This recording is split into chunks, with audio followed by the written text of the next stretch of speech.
जय हिंद। स्वागत है आप सभी का हमारे इस YouTube चैनल पर।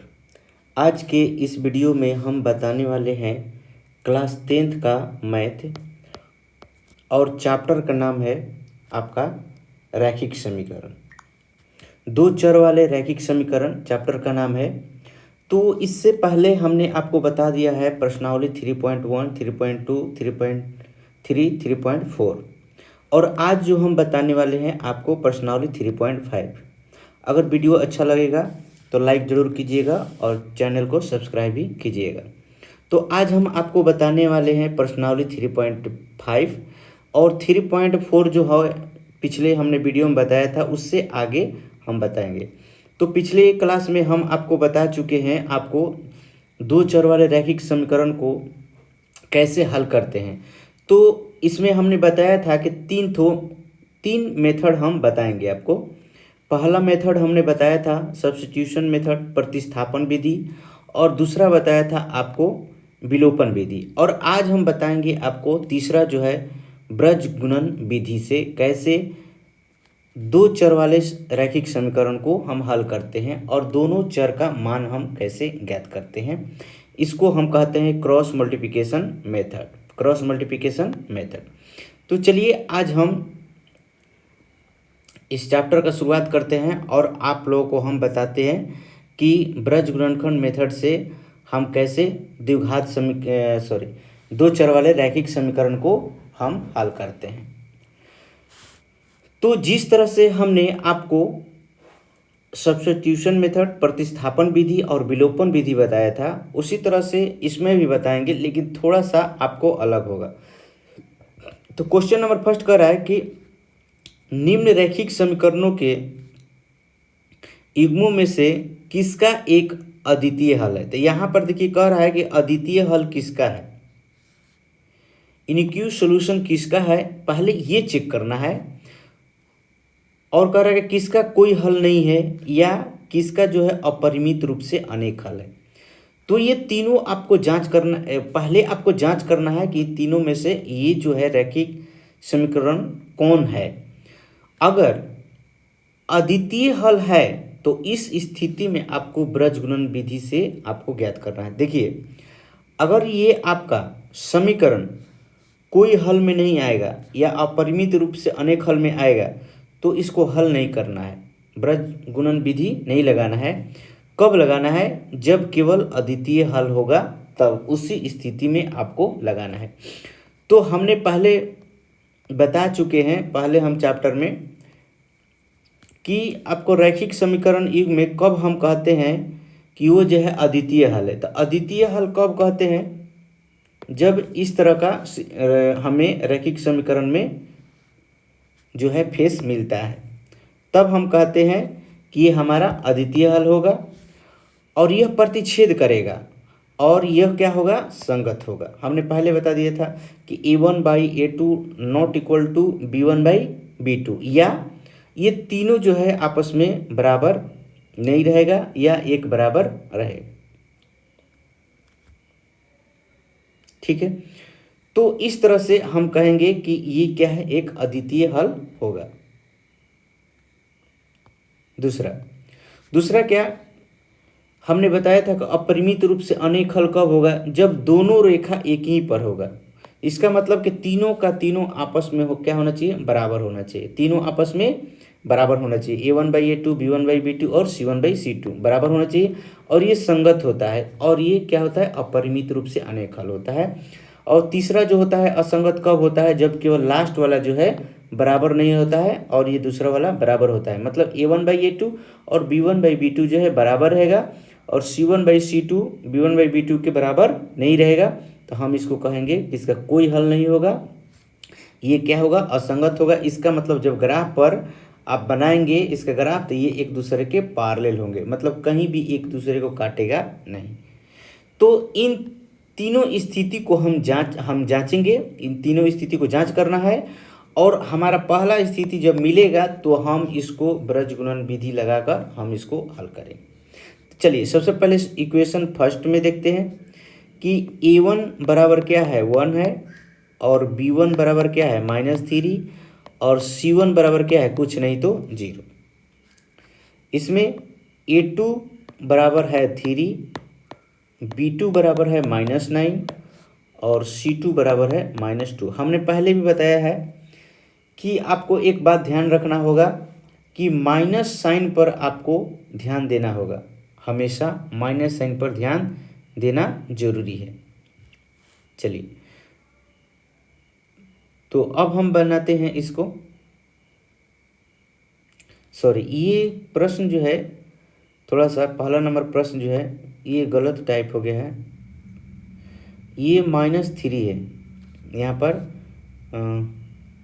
x -3y और -3 है, -3 = 0। तो यहाँ पर C1 = लिख सकते हैं -3। चलिए, तो अब हम यहाँ पर लिखेंगे कि A1/A2 = क्या आया, 1/3। B1/B2 = क्या आया, -3/-9। और C1/C2 = कितना है, -3/-2। ध्यान दीजिएगा, ये माइनस और माइनस जो है कैंसिल हो जाता है, ये दोनों माइनस, अब एक माइनस रहेगा तो रहेगा।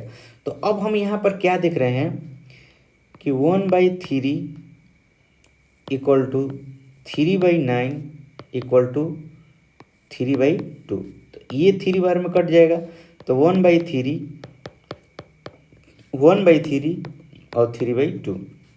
तो यहाँ पर हम देख रहे हैं कि स्थिति इसका क्या बन रहा है कि ये जो है क्या है, बराबर नहीं है। अर्थात A1/A2 B1/B2 not equal to C1/C2, ऐसा है स्थिति। तो हम इस स्थिति में क्या लिखते हैं, हम इस स्थिति में लिखते हैं कि रेखाओं के दिए गए जो समूह है एक दूसरे के क्या है, समानांतर है। समानांतर है, देखिए इस तरह से हमने बोला था, इसलिए इसका कोई हल नहीं होगा। ये समानांतर है, असंगत है, ये क्या होगा, समांतर होगा, समांतर है। तो हम यहाँ पर लिख देंगे, क्या लिखेंगे कि देयरफॉर, इंग्लिश में लिखना हो तो इंग्लिश में लिख सकते हैं या हिंदी में, इंग्लिश में हम बता देते हैं, हिंदी में लिख देते हैं। इंग्लिश में लिख सकते हैं, therefore the given sheets of lines are parallel to each other and will not intersect each other, thus there will be no solution for this equation. यहाँ पर लिख सकते हैं, इसलिए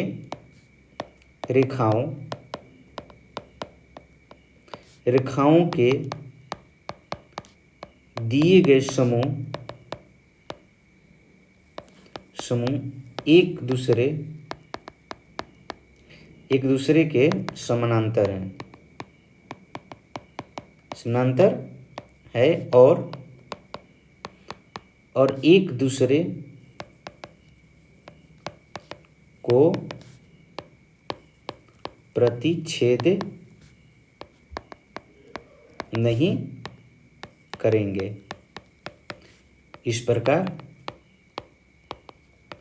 प्रकार इन समीकरणों का कोई हल नहीं होगा।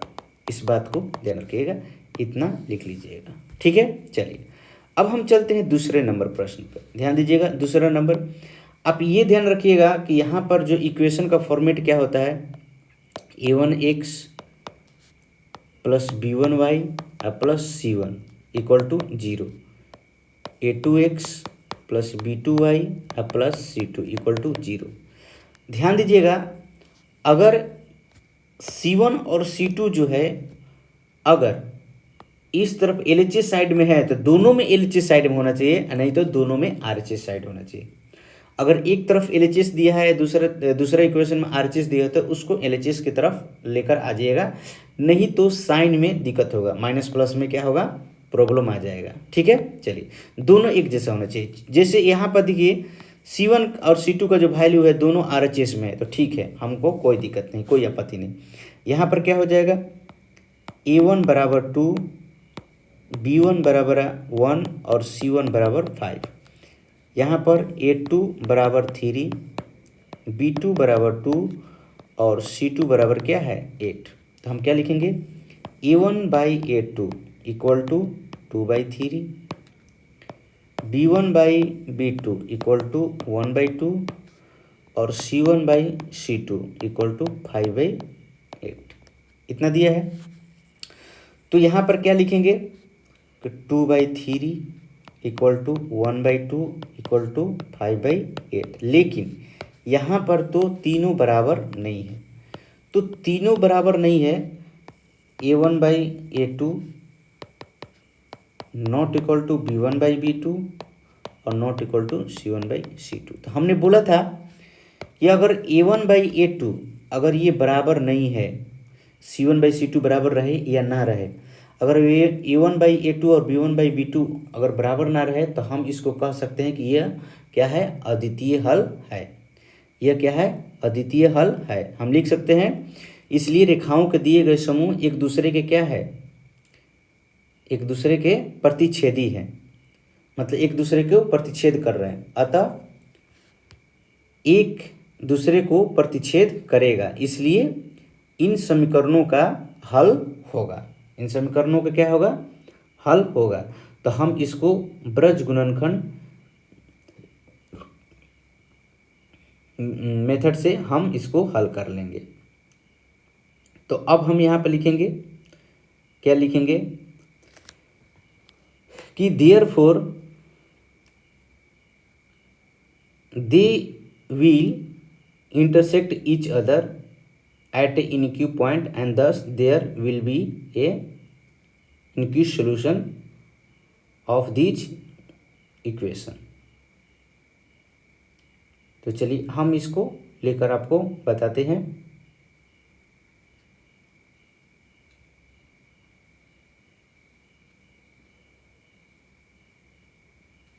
चलिए यहाँ पर लिख लीजिए,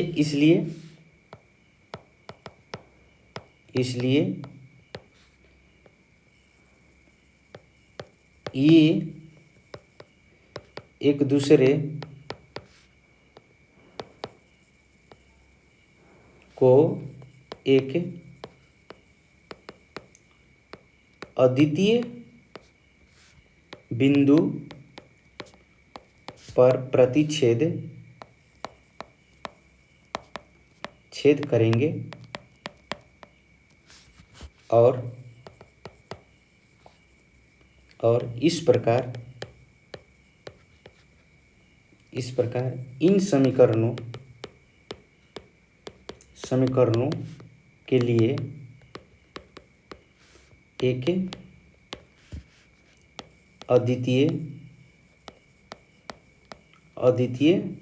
समाधान होगा।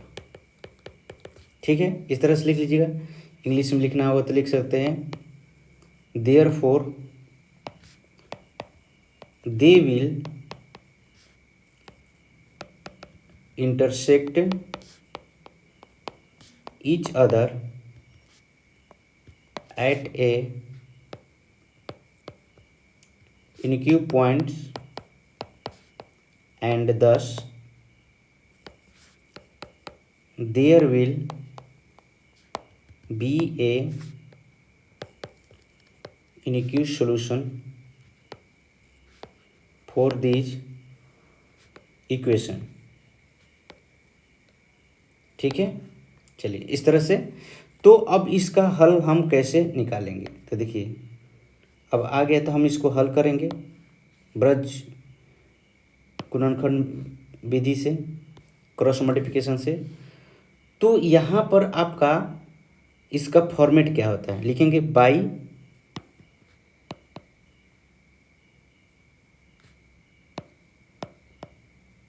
क्रॉस मल्टीप्लिकेशन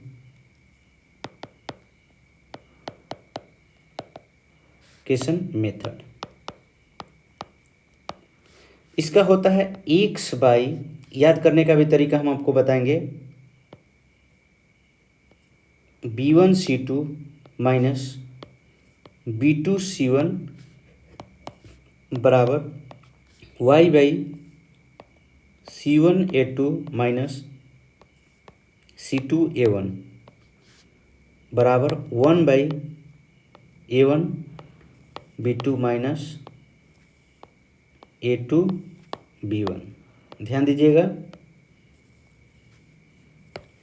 यहाँ पर याद करने का तरीका है 12-21 12-21 12-21। और पहले आपका आएगा BC से स्टार्ट होगा, ए नहीं स्टार्ट होगा, आप बी से स्टार्ट कीजिएगा, बी के बाद सी, फिर बी के बाद सी, सी के बाद फिर ए, सी के बाद ए, उसके बाद ए बी, लास्ट में ए बी। पहले x उसके बाद y और 12-21 12-21 12-21। ध्यान दीजिएगा 12-21। तो अब हम यहाँ पर लिखेंगे आपको कैसे कि जो यहाँ पर इक्वेशन जो लिखा हुआ है, यहाँ से हमने a1 का जो मान लिखा है b1 का जो मान लिखा है, c1 का जो मान लिखा है, तो a1 के जगह पर a1 का वैल्यू लिखेंगे, b1 की जगह b1 का वैल्यू लिखेंगे और c1 का स्थान पर c1 का।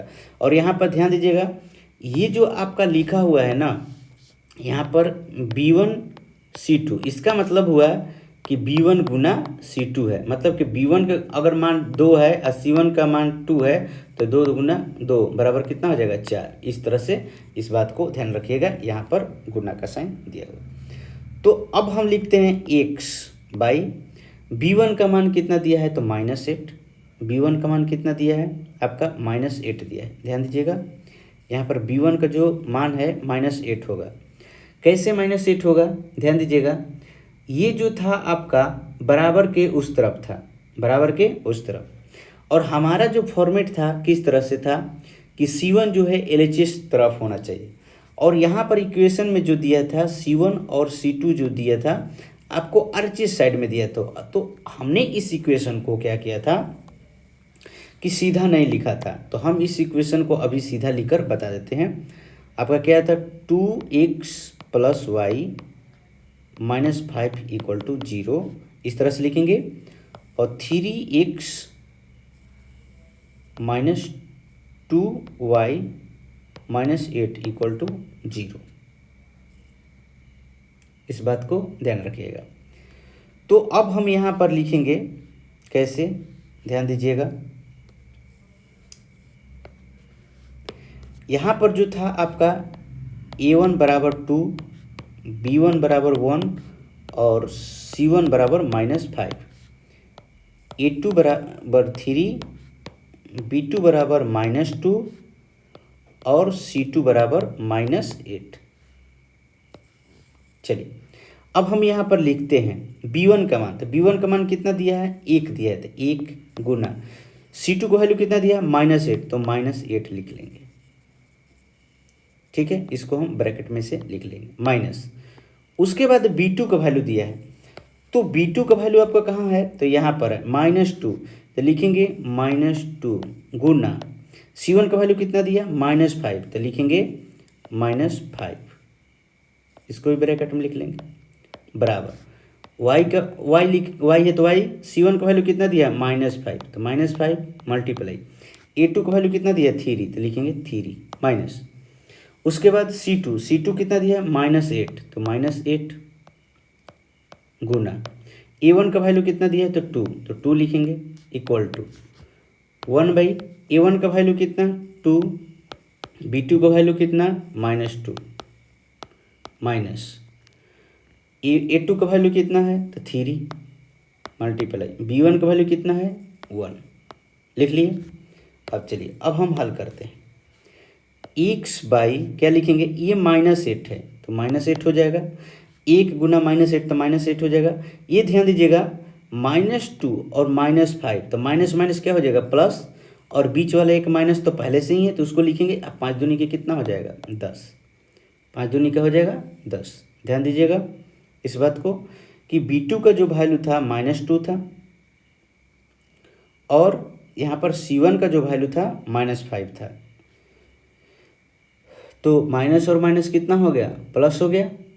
चलो इक्वल टू y, यहाँ पर क्या लिखेंगे c1 का वैल्यू, तो -15 हो जाएगा, यहाँ पर माइनस माइनस क्या हो जाएगा प्लस, 8 दूनी के कितना हो जाएगा 16 इक्वल टू 1/, यहाँ पर क्या हो गया -4 और यहाँ पर क्या हो जाएगा -3, -4 और -3 हो जाएगा। क्यों, इसलिए कि यहाँ पर जो था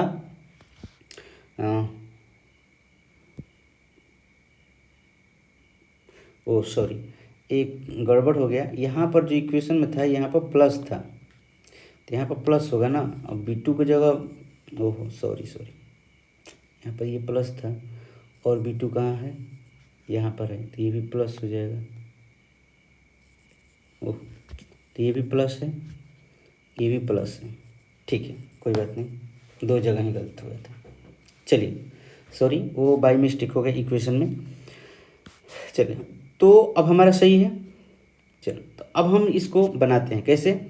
x/10 में से -8, इसलिए कि -8 छोटा है, प्लस वाला बड़ा है, तो आंसर क्या आ जाएगा, प्लस में 2 इक्वल टू y/, देखिए यहाँ पर 16 बड़ा है, 15 छोटा है, और छोटा वाला माइनस में है, तो प्लस में आंसर आएगा 1, बड़ा में से छोटा घट जाएगा, और यहाँ पर 1/1। अब यहाँ पर ध्यान दीजिएगा कि x और y का मान ज्ञात करने के लिए एक बार x/2 जो है इसके बराबर होगा, ठीक है, और एक बार जो है y वाला जो है बराबर होगा इसके, मतलब कि बारी बारी से जो हैगा ये आपका लास्ट वाला जो है 1/ जिसमें x y नहीं है उसके बराबर होगा, बारी बारी से, इस बात को ध्यान रखिएगा। तो हम यहाँ पर लिखते हैं, इसलिए क्या, x/2 इक्वल टू 1, देखिए 1/1 1 होगा, और y/1 इक्वल टू 1। तो यहाँ पर क्रॉस मल्टीप्लिकेशन कीजिए, ये क्रॉस मल्टीप्लिकेशन कीजिएगा तो 2 नीचे भागा में है तो कितना हो जाएगा, उधर गुना में हो जाएगा, था x इक्वल टू 2 गुना 1, तो x बराबर कितना आ गया 2, और यहाँ पर y बराबर कितना हो गया 1 गुना 1, तो y बराबर कितना आ गया 1। तो इस तरह से आपका x और y का मान निकल गया, किससे, ब्रज गुणन मेथड से, विधि से।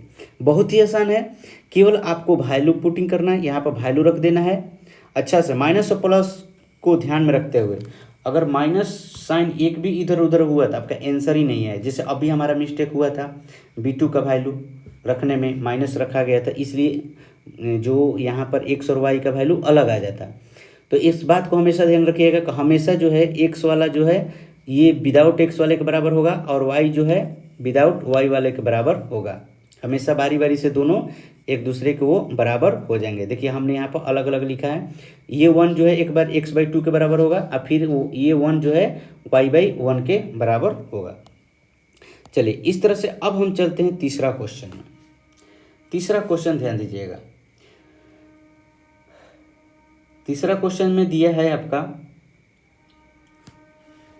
a1 बराबर 3, b1 बराबर -5 और c1 बराबर जो है 20। लेकिन यहाँ पर हमने क्या बोला था कि आपका जो फॉर्मेट है a1x plus b1y plus c1 equal to 0, और a2x plus b2y plus c2 equal to 0, sorry यहाँ पर, तो इस फॉर्मेट में होना चाहिए, मतलब कि RHS की तरफ कुछ भी नहीं रहना चाहिए, सब LHS की तरफ होना चाहिए।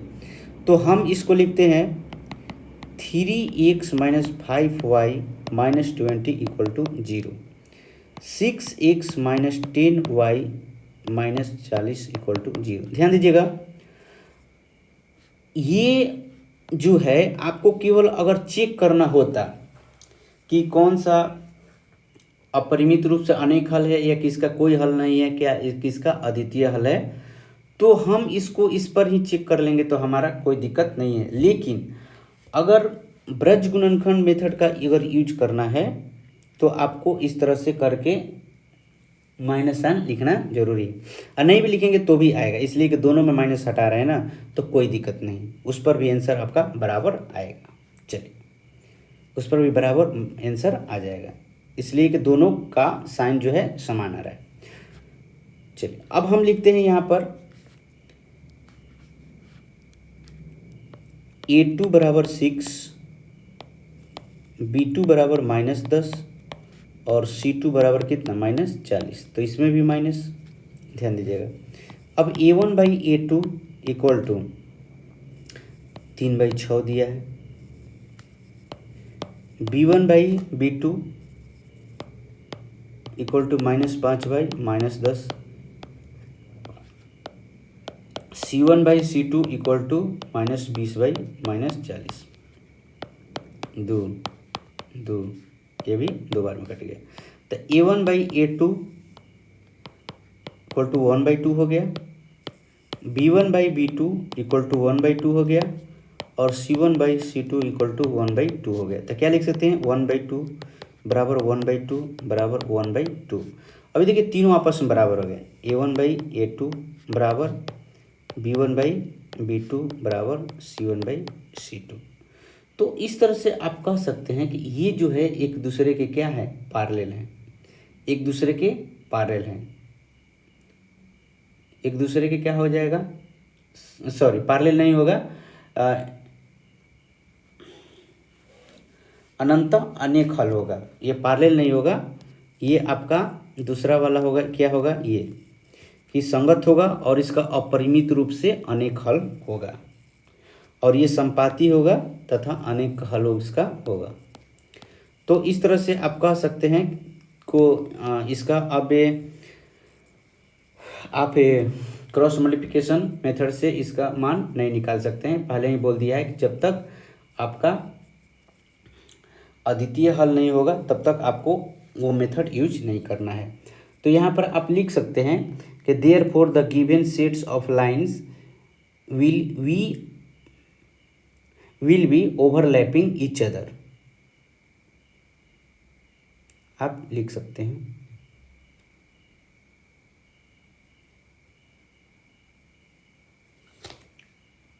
चलिए तो यहाँ पर लिख लीजिए, इससे पहले रेखाओं के दिए गए समूह जो है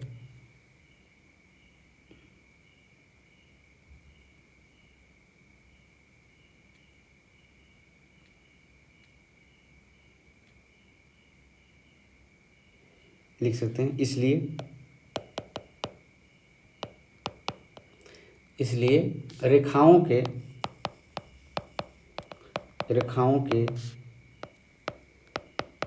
दिए गए समूह एक दूसरे को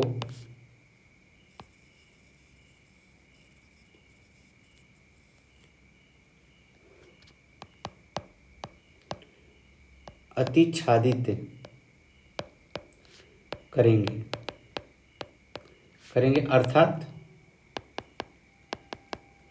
अर्थात रेखाएं एक दूसरे के संपाती होंगे और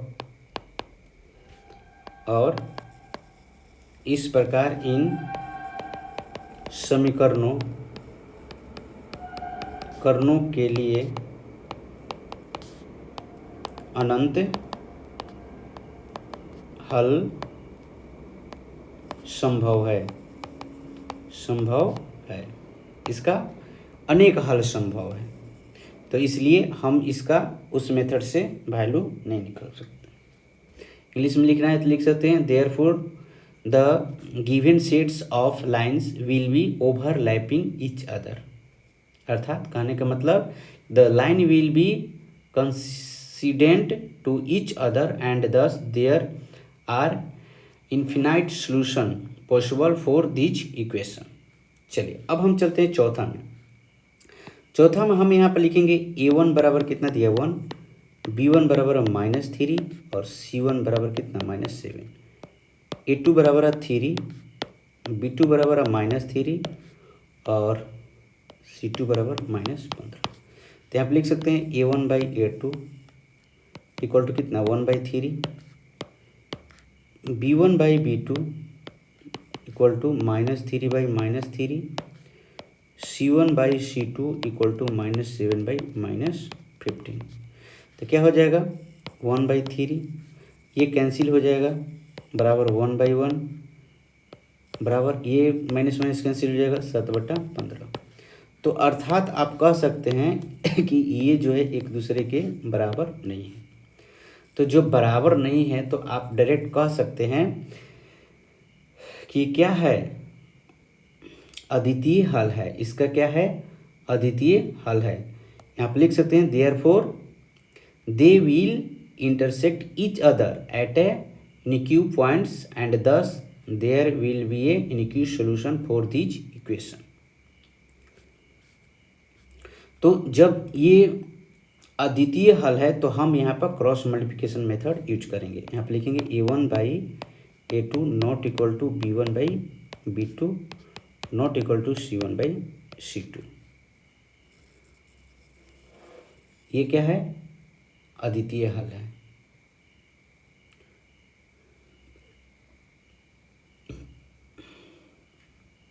तो चलिए अब हम इसको हल करते हैं क्रॉस मेथड से। लिखेंगे इसलिए ये एक दूसरे को एक अद्वितीय बिंदु पर प्रतिच्छेद करेंगे और इस प्रकार इन समीकरणों का एक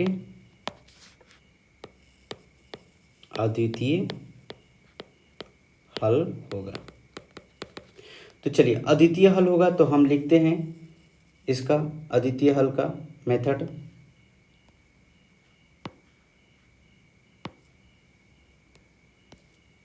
यहाँ पर लिखेंगे by cross multiplication method. By cross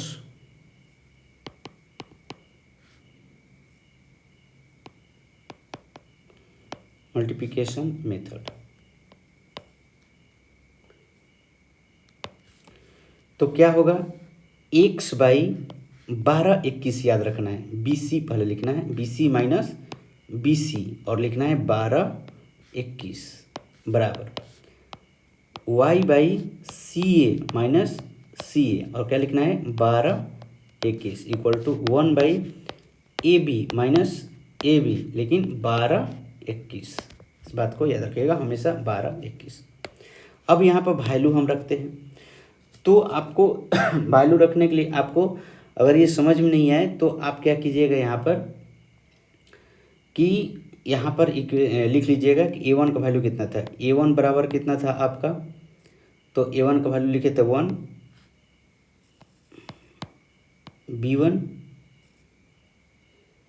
b1 लिखे थे -3 और c1 इक्वल टू -7। a2 बराबर लिखे थे 3, b2 बराबर लिखे थे -3 और c2 बराबर लिखे थे -15। अब यहाँ पर आप वैल्यू रख दीजिए। b1 का वैल्यू कितना था, तो -3, तो लिखेंगे x बाई -3 गुना c2 का वैल्यू कितना था -15। यहाँ पर माइनस का साइन है तो माइनस का साइन लिखेंगे।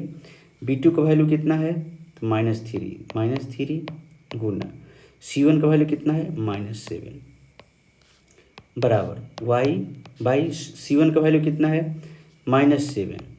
a2 का वैल्यू कितना है, तो 3, माइनस है तो माइनस यहाँ पे लिखेंगे और c2 का वैल्यू कितना है -15 ब्रैकेट में देंगे गुना a1 का वैल्यू कितना है 1 इक्वल टू यहाँ पर जाएंगे a1 का वैल्यू 1 है, b2 का वैल्यू कितना है -3 माइनस a2 का वैल्यू कितना है, तो a2 का वैल्यू -3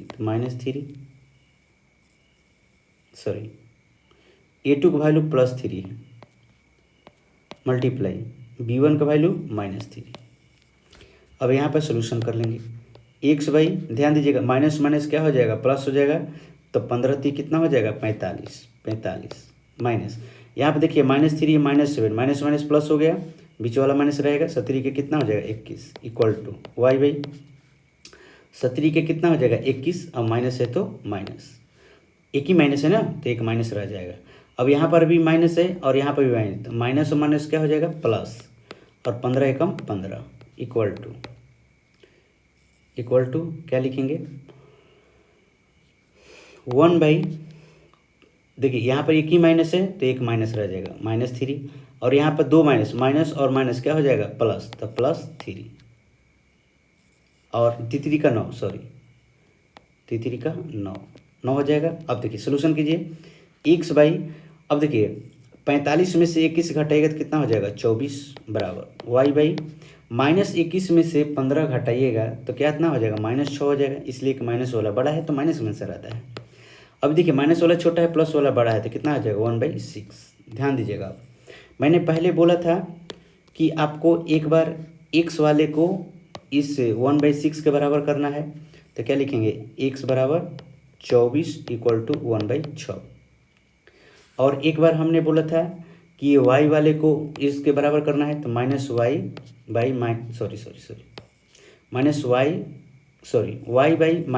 इक्वल टू 1/6। ध्यान दीजिएगा इस बात को। तो अब क्रॉस मल्टीप्लिकेशन कीजिए, यही क्रॉस मेथड है कि यहाँ पर क्रॉस मल्टीप्लिकेशन करना है। देखिए नीचे वाला ऊपर चला जाएगा तो x बराबर कितना हो जाएगा 24/6, तो 6 से कट जाएगा 4 बार में, x का वैल्यू कितना आ गया 4। यहाँ पर क्रॉस मल्टीप्लिकेशन कर दीजिए, नीचे वाला ऊपर चला जाएगा तो y बराबर -6/6, ये कट जाएगा 1 बार में, लेकिन माइनस है तो y बराबर कितना हो जाएगा -1। तो इस तरह से देखिए क्रॉस मल्टीप्लिकेशन मेथड जो है ना, ये वेरिएबल का x और y ज्ञात करने के लिए बहुत ही आसान है, लेकिन आपको थोड़ा सा याद रखना है। सबसे सिंपल मेथड यही है, सबसे सिंपल।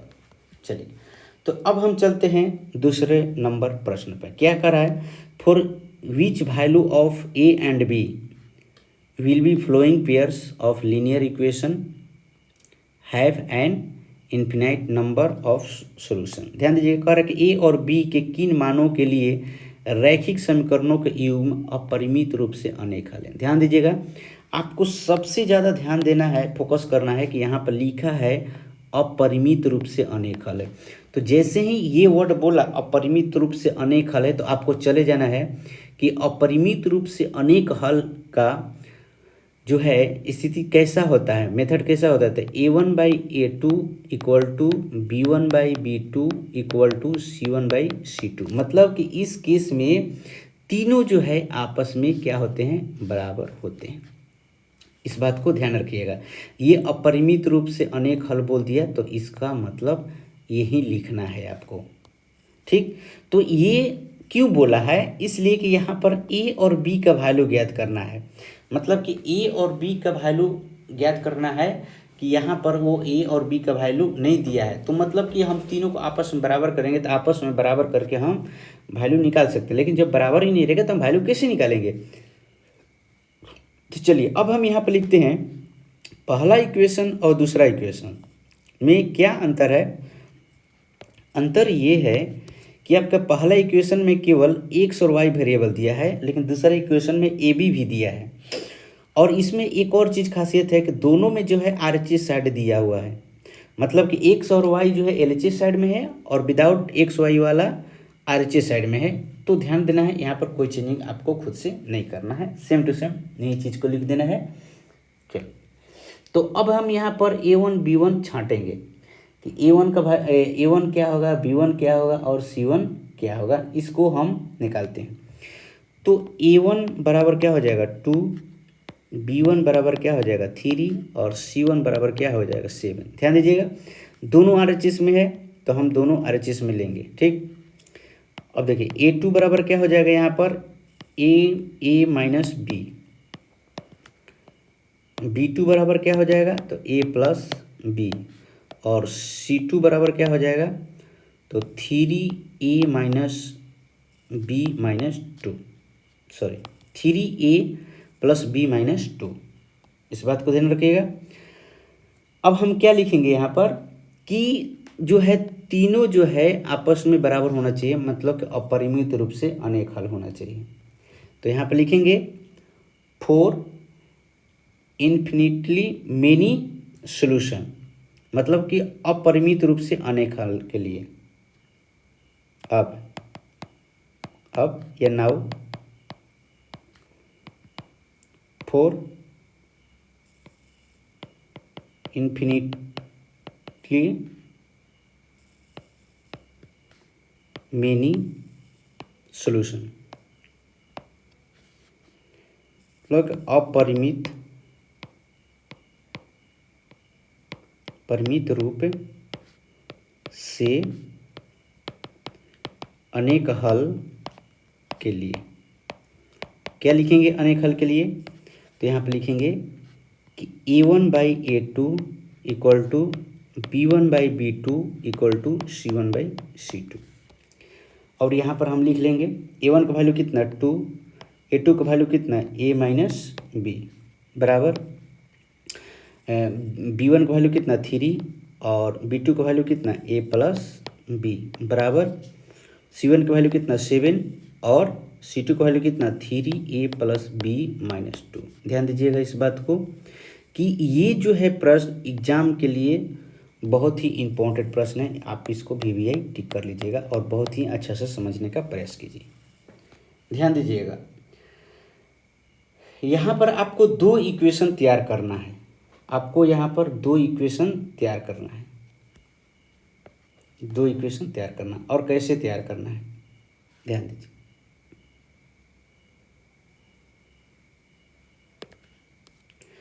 एक बार आप क्या कीजिए कि इसको ना इसके बराबर लेकर जाइए और एक बार जो है इसके बराबर लेकर जाइए।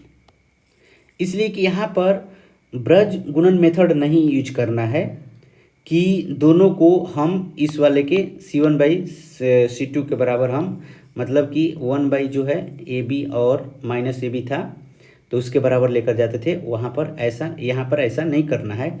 यहाँ पर आपको लिखना है अपरिमित रूप से अनेक हल के लिए। तो इसमें आपको हमेशा ध्यान रखना होगा कि बारी बारी से एक दूसरे के बराबर करना है। एक बार हम इसको बराबर किए इसके साथ, एक बार हम इसके बराबर करेंगे। कैसे? एक बार हम लिखेंगे 2/A-B इक्वल टू 3/A+B। तो एक बार हम लिखेंगे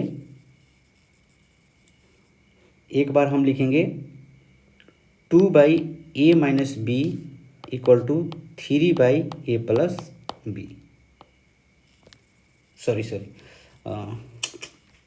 यहाँ पर गलत हो गया, वो तो नहीं लिए हैं।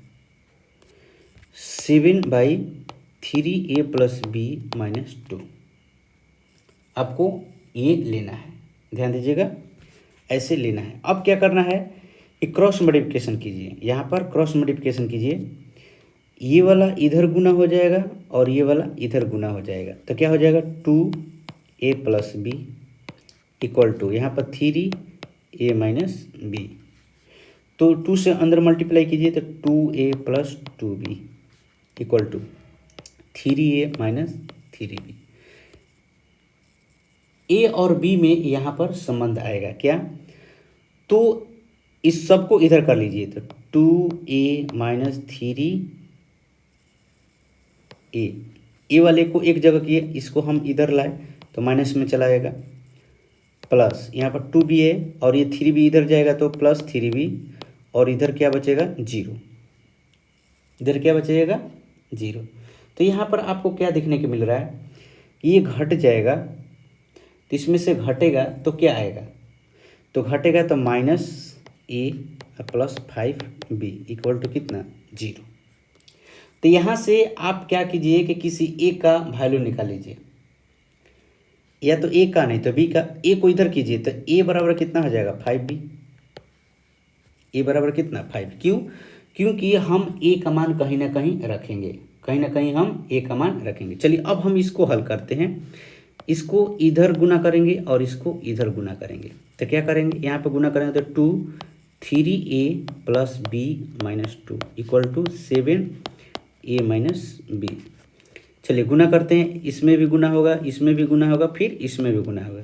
तो क्या हो जाएगा 3 दूनी 6A+2B-4 हो जाएगा। उसके बाद यहाँ पर 7A-7B। ए वाले को एक तरफ, बी वाले को एक तरफ कीजिए और विदाउट ए बी वाले को उस तरफ धकेल दीजिए। तो क्या हो जाएगा यहाँ पर 6A-7A। देखिए ध्यान दीजिएगा, ये वाला जब इधर आएगा प्लस की इधर तो माइनस में हो जाएगा। ठीक है, तो चलिए हम करते हैं उसके बाद प्लस 2b, तो यहाँ पर 7 -7b है तो इधर क्या आ जाएगा, प्लस हो जाएगा 7b इक्वल टू, ये 4 को इधर ढकेल दीजिए तो कितना हो जाएगा, प्लस में चला जाएगा। अब घटाइए इसको तो कितना हो जाएगा, -a, यहाँ पर कितना हो जाएगा, +9b इक्वल टू कितना, 4। अब ध्यान दीजिएगा यहाँ पर a का वैल्यू जो है आपका 5b है, तो रख दीजिए यहाँ पर 5b, तो यहाँ पर माइनस है तो माइनस लिखेंगे, यहाँ पर कितना हो जाएगा 5b प्लस, यहाँ पर लिखेंगे समीकरण, इसको 1 मान लीजिए, इसको समीकरण 2 मान लीजिए, इसको समीकरण कितना मान लीजिए, 2। तो यहाँ पर लिखेंगे क्या, ध्यान दीजिएगा थोड़ा सा,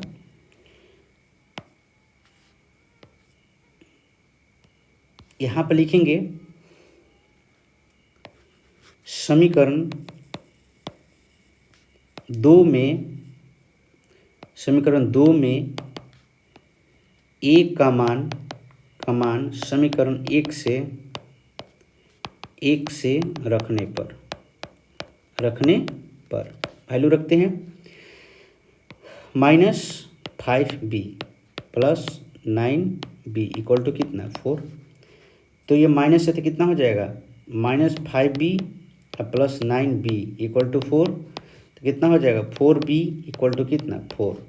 तो b इक्वल टू कितना हो जाएगा, 4/4 कट जाएगा, b इक्वल टू कितना आ गया, 1।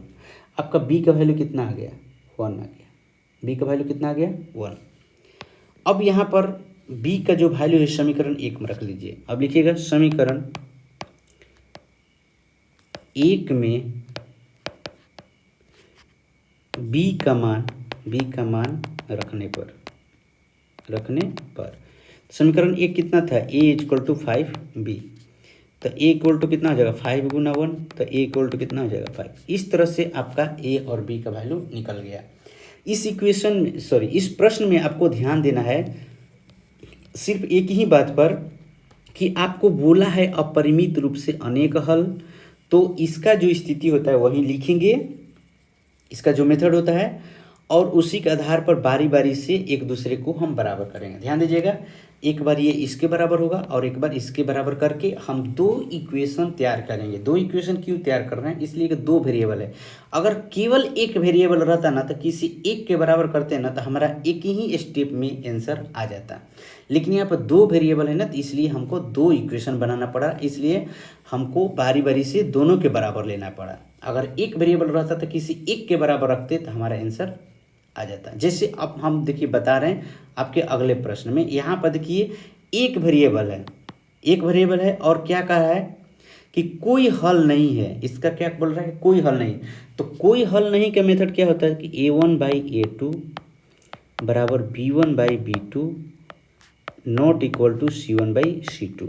तो हमको यहाँ पर c1/c2 के बराबर लेना ही नहीं, इसलिए कि बराबर है ही नहीं तो हम लेंगे नहीं, केवल इसी को आपस में बराबर लेंगे और हम हल कर देंगे। यहाँ पर बात ध्यान देने योग्य क्या बात है कि यहाँ पर बोला है कि कोई हल नहीं, तो हम इसी को ध्यान में रखेंगे और इसी मेथड को यूज करके हम इसका काम करेंगे। चलिए, ये है इक्वेशन फर्स्ट और ये है इक्वेशन सेकंड। इक्वेशन फर्स्ट से a1 बराबर 3, b1 बराबर 1 और c1 बराबर कितना आ गया, 1। समीकरण 2 से a2 बराबर कितना हो जाएगा, तो 2k-1। ध्यान दीजिएगा कि x का जो गुणांक है वही जो है आपका क्या होगा, a2 का वैल्यू होगा। यहाँ पर y का जो गुणांक है वही जो है आपका b2 का वैल्यू होगा, तो k-1 है। और यहाँ पर जो अकेला है वो क्या होगा, c1 या c2 का वैल्यू होगा। तो 2k+1 समीकरण 2 के लिए 2 का हो गया। अब हम लिखेंगे यहाँ पर क्या कि यहाँ पर लिखेंगे रैखिक समीकरण युग्म के कोई हल नहीं के लिए, यहाँ पर यही बोला है फॉर नो सॉल्यूशन। यहाँ पर लिखेंगे फॉर नो सॉल्यूशन, कोई हल नहीं के लिए। यहाँ पर लिखेंगे कोई हल नहीं के लिए, तो क्या लिखेंगे, a1/a2 बराबर b1/b2 not equal to c1/c2। तो यहाँ पे लिखेंगे A1/A2। A1 का वैल्यू कितना है 3, A2 का वैल्यू कितना है 2k-1 बराबर B1 का वैल्यू 1 और B2 का वैल्यू कितना है k-1 और C1 का वैल्यू 1 और C2 का वैल्यू 2k+1। लेकिन यहाँ पर कोई हल नहीं का साइन हम दे दिए और इस तरह से हम इसको बराबर केवल करेंगे किसके, तो इन दोनों को लेंगे, इन दोनों को, इसलिए कि वो तो बराबर नहीं है तो लिखेंगे, इसलिए 3/2k-1 बराबर 1/k-1। अगर दो वेरिएबल रहता यहाँ पर भी तो यहाँ पर ये नहीं कहता कि आप कोई हल नहीं है मेथड को यूज कीजिए, यहाँ पर भी कहता है कि अपरिमित रूप से जो अनेक हल है उसी को यूज कीजिए। दो अगर वेरिएबल रहता तो इस बात को ध्यान रखिएगा, ठीक है। चलिए अब हम इसको हल करते हैं क्रॉस मल्टीप्लिकेशन। ये इधर गुना हो जाएगा और ये आपका जो है इधर गुना हो जाएगा, तो यहाँ पर 3 हो जाएगा k-1 इक्वल टू 2k-1। 1 में गुना होगा तो उतना ही होगा, तो 3k-3 इक्वल टू ब्रैकेट टूटेगा तो दोनों में गुना होगा, ठीक है। चलो मैंने दोनों में गुना कर दिया। अब यहाँ पे क्या हो जाएगा 2k-1। देखिए k वाले को एक तरफ 3k-2k इक्वल टू -1 और +3, इधर माइनस में था तो इधर प्लस में, ये घटेगा तो क्या होगा k और ये घटेगा तो कितना हो जाएगा 2, तो k का मान कितना आ गया 2, ये आंसर हो गया। और बहुत ही ये इम्पोर्टेंट क्वेश्चन है आपके एग्जाम के दृष्टिकोण से, ये परीक्षा में हमेशा प्रश्न पूछता है, तो इस पर ज़्यादा आप प्रैक्टिस कीजिएगा, इसको ज़्यादा बनाइएगा, ठीक है। लेकिन ये सबसे आसान है, सबसे आसान है। आपको ध्यान किस पर देना है यहाँ पर कि ये क्या बोल रहा है, इसका शर्त क्या है। तो इसका शर्त है कि कोई हल नहीं मेथड को यूज कीजिए और इस पर ही आपको बनाना है, दूसरा नहीं लेना, दूसरा लेकर बनाना नहीं है, इस बात को ध्यान रखिए, ठीक है। चलो अब हम चलते हैं अगला तीसरा नंबर। तीसरा नंबर कह रहा है कि निम्न समीकरणों के युग्म को प्रतिस्थापन एवं ब्रज गुणन विधि से हल कीजिए और किस विधि को आप अधिक उपयुक्त मानते हैं। मतलब कौन सा जो विधि है आपको बहुत ही अच्छा लगता है, तो आप खुद से बना लीजिए दोनों मेथड से, और आपको कौन अच्छा लगता है आप लिख दीजिए। तो मान लीजिए हमको लग रहा है क्रॉस मल्टीप्लिकेशन सबसे अच्छा, तो हम लिखेंगे क्रॉस मल्टीप्लिकेशन अच्छा, हमको अच्छा लग रहा है, ठीक है। आपको हो सकता है कि आएगा कि आपको प्रतिस्थापन विधि ही आपको सबसे अच्छा लग रहा है, तो आप लिख दीजिएगा कि आपको प्रतिस्थापन विधि अच्छा लग रहा है बनाने में, इससे बेहतर, तो आप इसको बना सकते हैं, ठीक है। चलिए अब हम चलते हैं, लेकिन दोनों से बनाइएगा तो आंसर जो है सेम ही आएगा। चलिए एक प्रश्न हम देते हैं आपको खुद से बनाने के लिए, बना लीजिएगा। चलिए अब हम चलते हैं चौथा,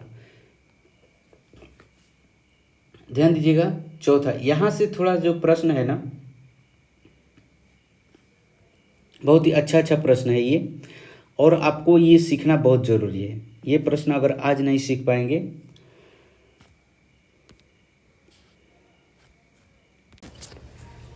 अब चलते हैं हम अपने चौथे नंबर क्वेश्चन के पहले क्वेश्चन पे।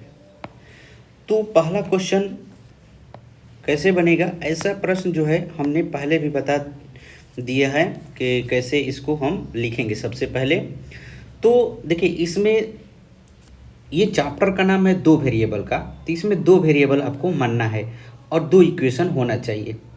तो आपको जो ये प्रश्न दिया होगा ये फिक्स है कि आपका दो वेरिएबल मानकर ही बनेगा, और दो वेरिएबल का है तो दो इक्वेशन भी होना ही चाहिए। तो कह रहा है कि एक छात्रावास के मासिक व्यय का 1 भाग नियत है। देखिए ये नियत का जो प्रश्न पूछ दिया, हमने पहले इसी से संबंधित हमने प्रश्न बताया था भाड़ा से, कि आपके घर से स्टेशन तक का भाड़ा एक नियत भाड़ा है, मतलब कि 20 रुपये है, तो फिक्स है कि 20 रुपये, और उससे ज़्यादा जाइएगा तो आपको पर किलोमीटर अधिक देना पड़ेगा। ऐसा प्रश्न हमने बता दिया है, उसी से संबंधित ये भी प्रश्न आपको है।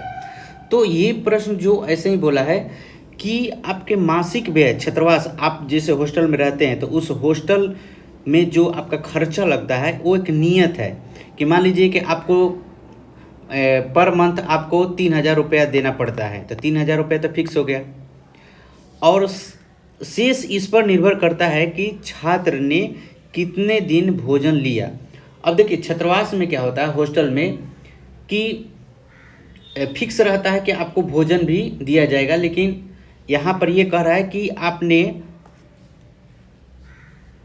भोजन कितने दिन किए, तो भोजन का खर्च उसमें इंक्लूड नहीं था, तो उस पर ये पैसा अलग से जोड़ रहा है। तो सबसे पहले मान लेंगे कि माना कि जो छात्रावास का मासिक व्यय नियत मासिक व्यय है वो 100 रुपया है, वो हम मान लेंगे यहाँ पर 100 रुपया है फिक्स चार्ज। और उसके बाद हम मानेंगे कि पर डे भोजन पर खर्च वो कितना वाई रुपये मान लेंगे। तो यहाँ पर लिखेंगे माना कि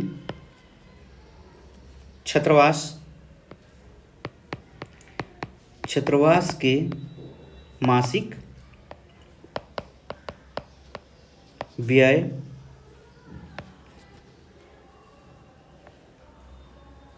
का मासिक व्यय का नियत खर्च बराबर कितना 100 रुपया है।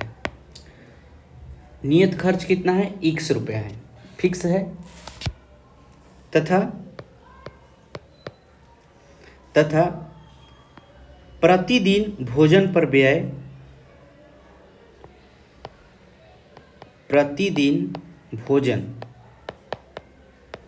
भोजन पर खर्च बराबर कितना वाई रुपया हो गया। अब आगे पढ़िए, कह रहा है कि जब एक विद्यार्थी ए को 20 रुपये जो है 20 दिन भोजन कराता है, तो मान लीजिए कि एक दिन का वाई रुपया लग रहा है, तो 20 दिन का कितना लगेगा 20 गुना वाई, और टोटल पैसा जो है वह 1000 रुपया अदा करता है। तो मान लीजिए नियत खर्च तो एकदम फिक्स है, 100 रुपया आपको लगेगा ही लगेगा। आपको अकॉर्डिंग टू क्वेश्चन चलेंगे, 100 रुपया तो आपको फिक्स है कि लगेगा, आपका नियत जो भाड़ा है छात्रावास का। और अलग से आपने 20 दिन का भोजन किया है, और एक दिन का कितना वाई रुपया, तो 20 दिन का कितना वाई हो जाएगा, और टोटल ये जोड़कर कितना हो जाएगा 1000 रुपया हो गया। ये हो गया आपका इक्वेशन फर्स्ट। पुनः अब चलेंगे पुनः दूसरे बात, ये ए का है, एक विद्यार्थी ए का है, ये लिखेंगे हम विद्यार्थी ए के लिए, यहाँ पर लिखेंगे विद्यार्थी ए के लिए यहाँ पर लिख लेंगे। अब नीचे लिखेंगे विद्यार्थी बी के लिए, यहाँ पर विद्यार्थी बी के लिए, और बी के लिए क्या होगा, तो सेम वही होगा आपका कितना 26 दिन जो है भोजन करता है, तो 100 रुपया तो नियत हो जाएगा, और 26 दिन का कितना हो जाएगा 26 वाई इक्वल टू दोनों को जोड़कर कितना 1180 रुपया हो रहा है, 1180 रुपया। ये हो गया आपका इक्वेशन 2। तो कह रहा है कि नियत व्यय और प्रतिदिन के भोजन का मूल्य ज्ञात कीजिए, तो माने x और y दोनों का मान आपको ज्ञात करना है। अब आप यहाँ पर किस मेथड का उपयोग करके आप बनाना चाहते हैं ये आप पर डिपेंड है। 3 मेथड है, तीनों मेथड में से किसका आप यूज करना चाहते हैं। तो आप चाहे तो विलोपन विधि यूज कर लीजिए, या प्रतिस्थापन विधि, या ब्रजगुणन विधि, आपको जो अच्छा लगे वही यूज कीजिए। तो मान लीजिए हम यहाँ पर जो है विलोपन विधि यूज कर रहे हैं, मान लीजिए हमको अच्छा लग रहा है कि विलोपन ही यूज कर लें। तो विलोपन में क्या होगा, लिखेंगे x plus 2y 20y equal to कितना है 1000, x plus 26y equal to कितना है 1180। हम क्यों यूज कर रहे हैं ध्यान दीजिएगा, यहाँ पर क्या है कि x और x बराबर है, तो हमने बोला था कि एक भाग अगर बराबर है तो आसानी से समीकरण 1 में से 2 को घटा दीजिए, या 2 में से 1 को घटा दीजिए। तो यहाँ पर देख रहे हैं कि समीकरण 2 जो है बड़ा है, तो 2 में से 1 को घटा देते हैं, तो हम यहाँ पर लिखते हैं समीकरण 2 में से 1 को घटाने पर घटा दीजिए।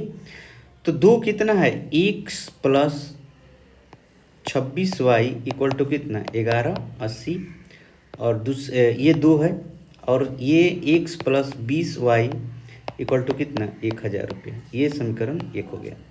अब घटा दीजिए, तो कैसे, यहाँ पर ये माइनस और ये माइनस घटाएंगे तो अंदर का सभी साइन क्या होगा, चेंज हो जाएगा।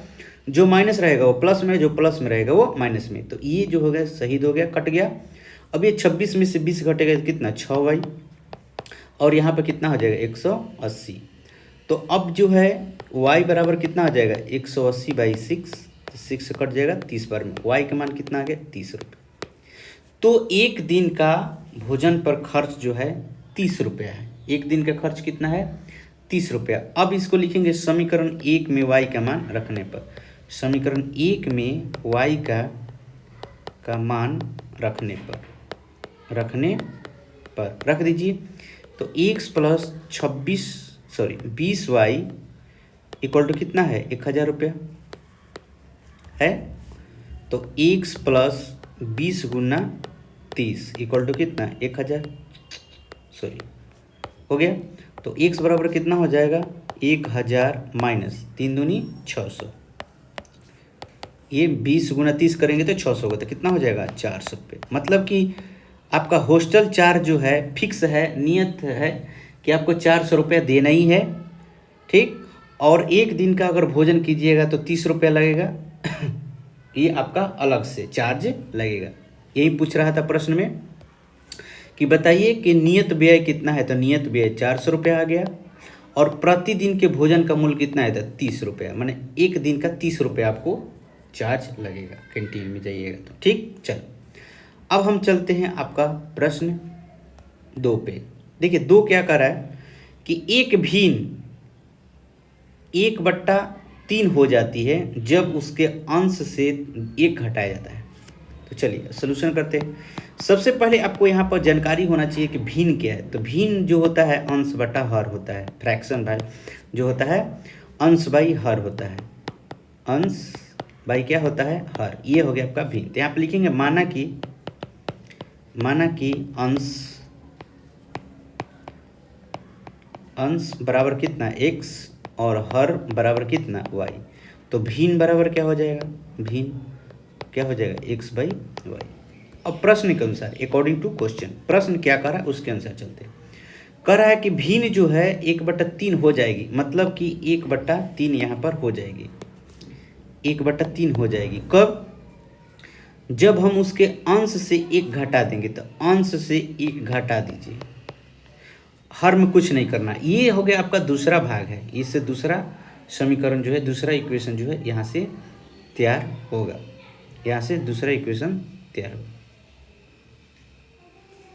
इंग्लिश में है 1 यहाँ पर 3 होगा, और यहाँ पर 1/4 होगा, ये 1/4 होगा, यहाँ पर ये 1/3 होगा, बाय मिस्टेक हो गया।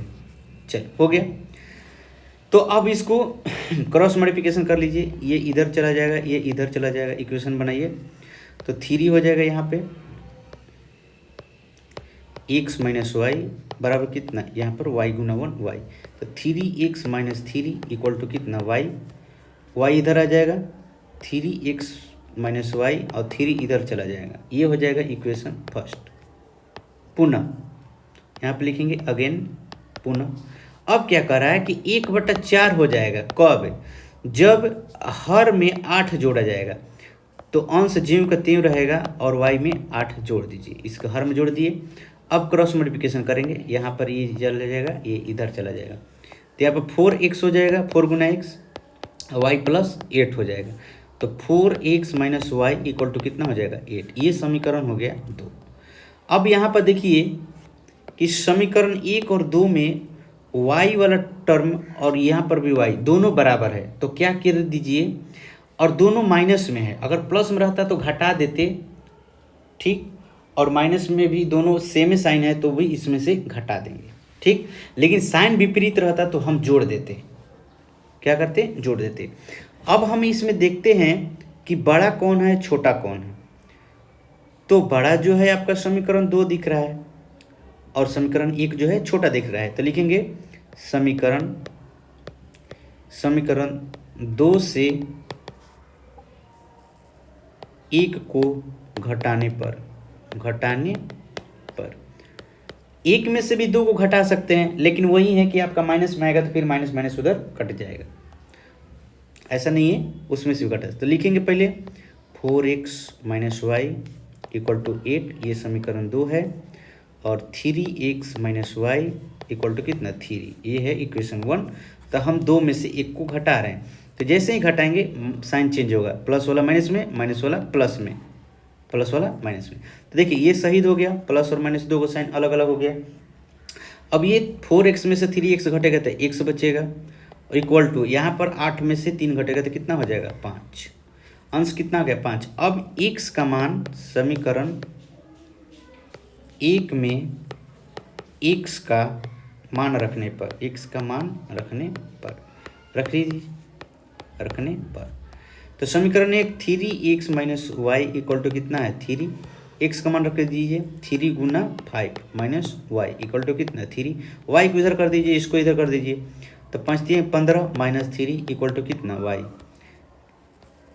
इसलिए y = कितना हो जाएगा 12, y = 12 आ गया। अब यहाँ पर प्रश्न में क्या कह रहा था कि भिन्न ज्ञात कीजिए, तो भिन्न क्या हो जाएगा, यहाँ पर लिखेंगे भिन्न बराबर भिन्न, तो भिन्न जो था x/y था, x का मान कितना आ गया 5, y का मान कितना आ गया 12, ये हो गया आपका आंसर, ये आपका आंसर हो गया 5/12।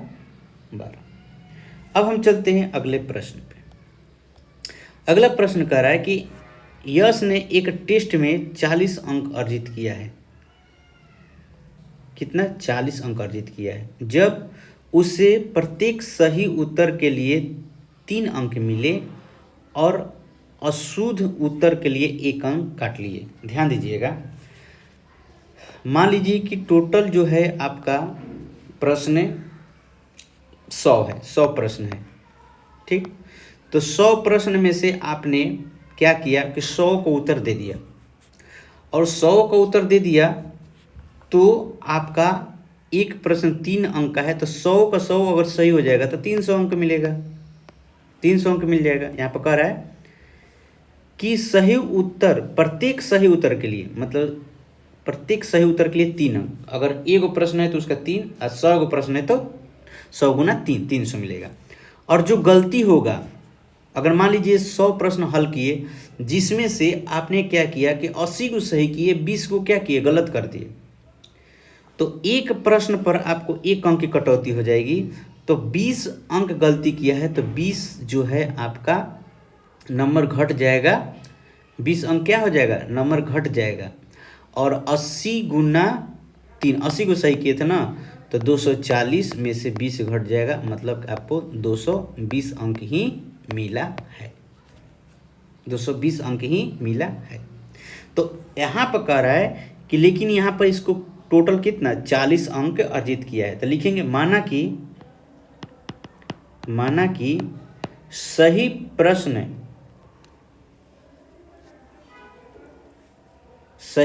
प्रश्न की संख्या जो है आपका कितना है x है। Let the number of right answer will be x and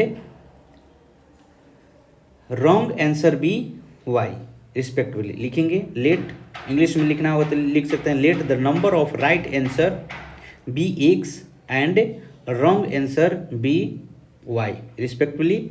therefore total आपका क्वेश्चन कितना हो जाएगा x + y, माने कि 80 प्लस 20 दोनों मिला के कितना 100 प्रश्न आपके हो गए। तो लास्ट में क्या बोल रहा है फिर, तो ये तो इससे एक प्रश्न, ये पहला इक्वेशन तैयार होगा। दूसरा, यदि उसे सही उत्तर के लिए 4 अंक मिलता है, दूसरी बार बोल रहा है, और अशुद्ध के लिए 2 अंक काटा जाता है, तो इसको कितना यहाँ पर 50 अंक अर्जित करता है, ये 50 होगा, 50 अंक जो है क्या करता है अर्जित करता है, ठीक। तो 50 अंक अर्जित करता है, तो कह रहा है टेस्ट में कितने प्रश्न थे, प्रश्न का मतलब कि टोटल x + y। तो लिखेंगे माना कि सही प्रश्न नौ की संख्या बराबर कितना x तथा गलत प्रश्नों की संख्या बराबर y अकॉर्डिंग टू क्वेश्चन। आपके सही में से ही आपका अंक काटा जाएगा जितना गलती होगा, ठीक। तो प्रत्येक उत्तर के लिए आपका कितना अंक मिल रहा है? 3 अंक। तो x गो आपने सही किया तो एक के लिए 3, तो x के लिए कितना 3x प्लस गलती कितना, तो 1 अंक काट लिया है तो 1 गुना y हो जाएगा। दोनों को मिलाकर कितना, लेकिन यहाँ पर घट जाएगा, क्या होगा? घटेगा, जुटेगा नहीं, घटेगा। इसलिए एक निगेटिव मार्किंग है ना, तो निगेटिव मार्किंग है तो यहाँ पर घट जाएगा। 1 गुना y इक्वल टू कितना है? टोटल 40। तो 3x minus y equal to कितना हो जाएगा? 40। ये हो जाएगा प्रश्न 1। पुनः यहाँ पर क्या आ रहा है? पुनः कि एक प्रश्न अगर सही कीजिएगा तो 4 अंक मिलेगा, तो 4 गुना x हो जाएगा माइनस गलती के लिए 2 गुना y हो जाएगा, और टोटल कितना 50 अंक मिल रहा है। तो 4x minus 2y equal to कितना 50। ये हो गया समीकरण 2। ध्यान दीजिएगा, यहाँ पर एक कॉमन मिल रहा है तो कॉमन निकाल सकते हैं। यहाँ पर कॉमन मिल रहा है क्या? 2, तो 2 कॉमन ले लेंगे तो कितना हो जाएगा? 2x minus y equal to कितना 50। और ये 2x minus y equal to 50 बटा क्या हो जाएगा? 2, ये कट जाएगा 25 बार में, हो जाएगा 2x minus y equal to कितना 25। ये हो गया इक्वेशन 2 आपका। अब देखिए समीकरण 1 और 2 में क्या मिल रहा है कि y जो है बराबर है, तो क्या करेंगे? लिख देंगे कि समीकरण 1 में से 2 को घटाने पर, और एक वाला बड़ा भी है तो लिखेंगे समीकरण, यहाँ पर लिखेंगे समीकरण 1 से 2 को घटाने पर लिख लीजिए, घटाने पर। अगर इंग्लिश में लिखना होगा तो ये लिख सकते हैं सब्सट्रैक्टिंग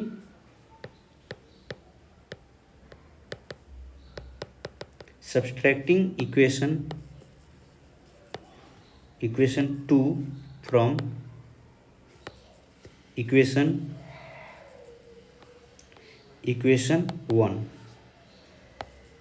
वी ऑब्टेन।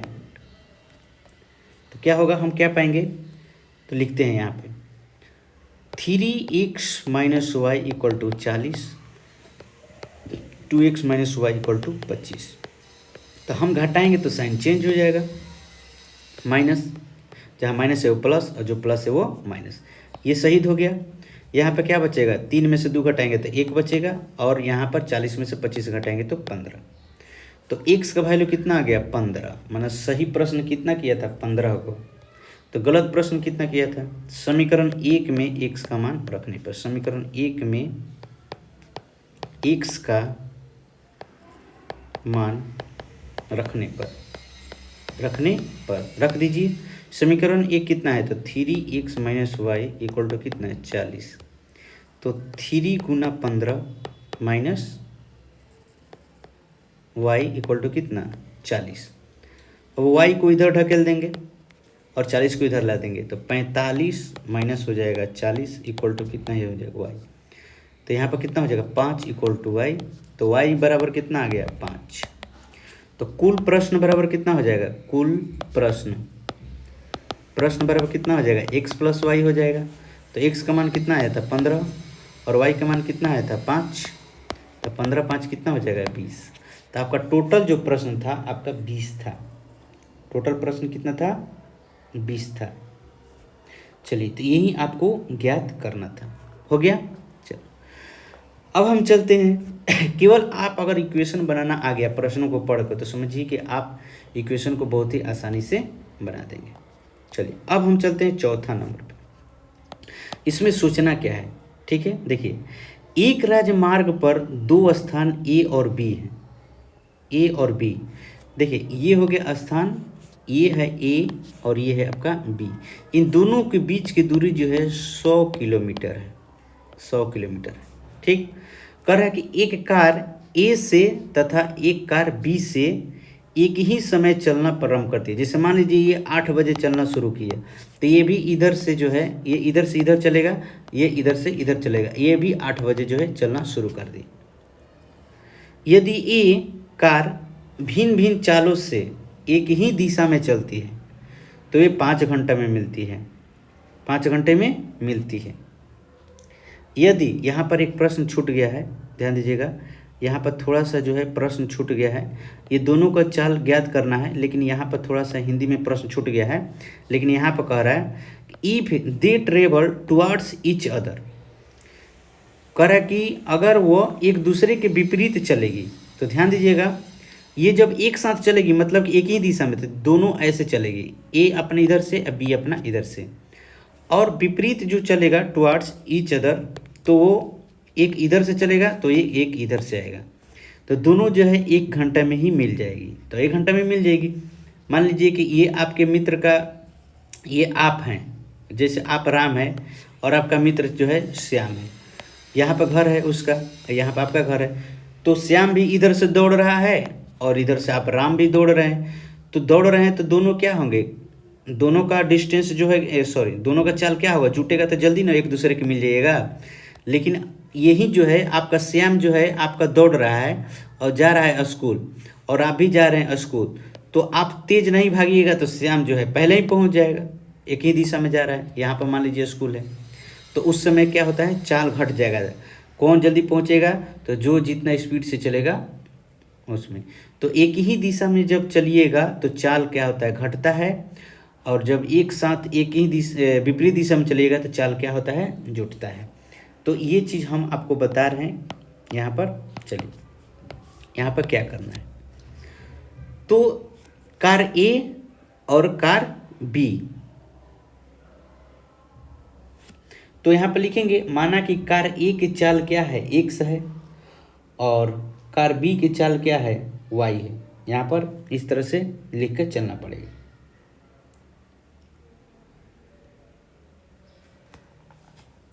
चलिए यहाँ पर लिखेंगे, माना कि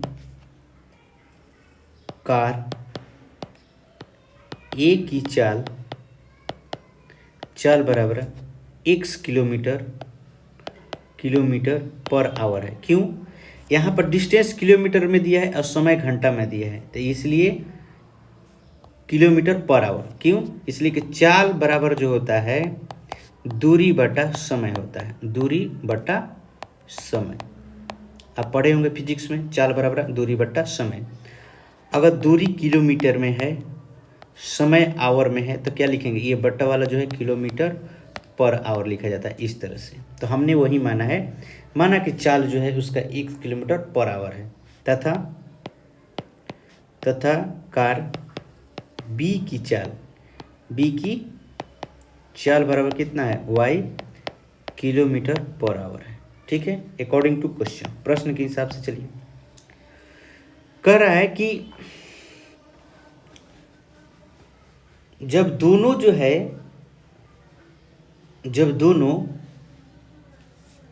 एक ही दिशा में चल रही है, तो यहाँ पे लिखेंगे यहाँ पे लिखेंगे जब कार एक ही दिशा में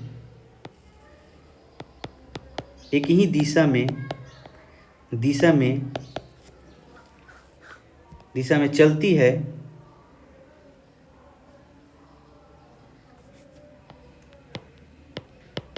है, तब इनका चाल क्या होता है, घट जाता है। तब इनकी चाल बराबर क्या होता है, x माइनस वाई। जब कार विपरीत दिशा में चलती है तब इनका चाल क्या होता है, जुड़ जाता है x प्लस वाई, दोनों का चाल जुड़ जाता है तब जल्दी पहुंच जाते हैं। अब हम लिखेंगे कि चाल बराबर दूरी बटा क्या लिखेंगे, समय। चाल बराबर क्या लिखेंगे, दूरी बटा समय। कैसे, यहाँ पर जो है कह रहा है कि कार ए तथा दूसरी कार बी एक ही समय में चलना प्रारंभ करती है यदि वो भिन्न भिन्न चालों से एक ही दिशा में, तो यहाँ पे लिखेंगे जब एक ही दिशा में चलती है तब, जब एक ही दिशा में चलती है तब क्या होगा, चाल बराबर दूरी बटा, यहाँ पे लिखेंगे समय। तो चाल क्या हो जाएगा, जब एक ही दिशा में चलेगी तो x माइनस वाई हो जाएगा। दूरी कितना है, 100 किलोमीटर। समय कितना ले रही है जब एक ही दिशा में चल रही है, तो कह रहा है कि 5 घंटा, तो यहाँ पर लिखेंगे 5 घंटा। तो x माइनस वाई कितना हो जाएगा, ये 5 से कटा दीजिए 20, तो कितना हो जाएगा 20। समीकरण कितना हो जाएगा 1। पुनः चलेंगे। पुनः जब कार विपरीत दिशा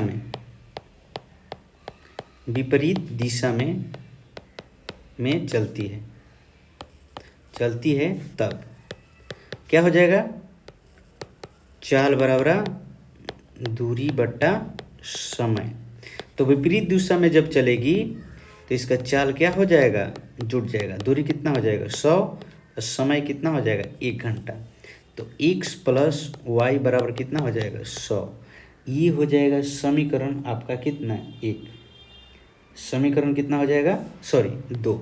समीकरण 2। अब देखिए समीकरण 1 और 2 में क्या देखने को मिल रहा है। समीकरण 1 और 2 में यही देखने को मिल रहा है कि समीकरण 1 में भी एक्स वाई है और समीकरण 2 में भी एक्स वाई है। इसके साथ कोई गुणांक नहीं है, x का भी कोई गुणांक नहीं है और y का भी कोई गुणांक नहीं है। लेकिन y का जो है साइन विपरीत है, तो हम क्या कर देंगे, यहाँ पे साइन जब विपरीत है तो हम यहाँ पर लिख देंगे कि एक दूसरे को जोड़ने पर, समीकरण 1 को 2 से जोड़ने पर, इससे क्या हो जाएगा, जब साइन विपरीत नहीं रहता है तब हम घटाते, जब साइन एक समान रहता है तब घटाते हैं, जब साइन विपरीत रहता है तो हम जोड़ते हैं। तो अब हम यहाँ पर जोड़ने का काम करेंगे, ठीक है। तो अब हम इसको जोड़ते हैं, तो लिखेंगे समीकरण 1 तथा 2 को जोड़ने पर जोड़ दीजिए। x माइनस वाई बराबर कितना हो जाएगा 20 और x प्लस वाई बराबर कितना हो जाएगा 100। यहाँ पर देखिए क्या हो रहा है, जोड़ रहे हैं तो जोड़ में सब साइन सेम रहेगा, कोई चेंजिंग नहीं होगा, ठीक है। जो प्लस में रहेगा, माइनस में रहेगा तो माइनस में, ये साइन डिफरेंट है, कट जाएगा। यहाँ पे क्या हो जाएगा 2x इक्वल टू कितना 120। x बराबर कितना हो जाएगा 120/2, ये कट जाएगा 60। x बराबर कितना हो जाएगा 60 किलोमीटर पर आवर। समीकरण 1 में x का मान रखने पर रख दीजिए। x minus y equal to कितना हो जाएगा 20 और 60 माइनस वाई बराबर कितना हो जाएगा, यहाँ पर 20 को इधर कर दीजिए, 60 माइनस 20 हो जाएगा, y को उधर कर दीजिए, तो यहाँ पर कितना हो जाएगा 40 इक्वल टू वाई, सीधा कर लीजिए y इक्वल टू 40। तो यही ना आपसे पूछ रहा था कि दोनों कारों के चाल ज्ञात करें, तो दोनों कारों के चाल कितना आ गया x और y। तो x बराबर कितना 60 किलोमीटर पर आवर और y बराबर कितना हो जाए 40 किलोमीटर पर आवर। ये आपका हो गया आंसर, ये आपका आंसर हो गया। चलिए अब हम चलते हैं अगले प्रश्न पे।